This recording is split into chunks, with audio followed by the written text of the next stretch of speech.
Namiss ni Tito Richard yung pagkabata niya.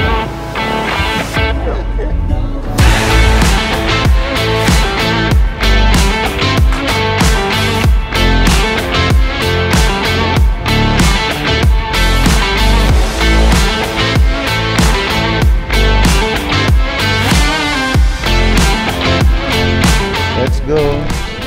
Tahimik lang tayo. Mamaya tayo mga asar pag inangat na natin yan.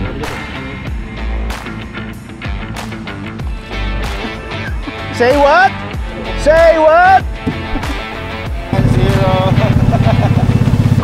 Ito yung nahuli, kaya kain. Check tayo, it's already 7:50 in the morning. As usual, nothing happens. Pero nakarami na kaming piyaya.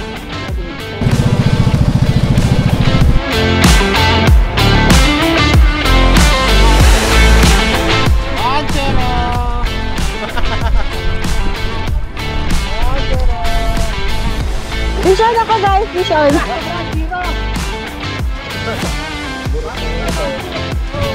Fish on! Woo!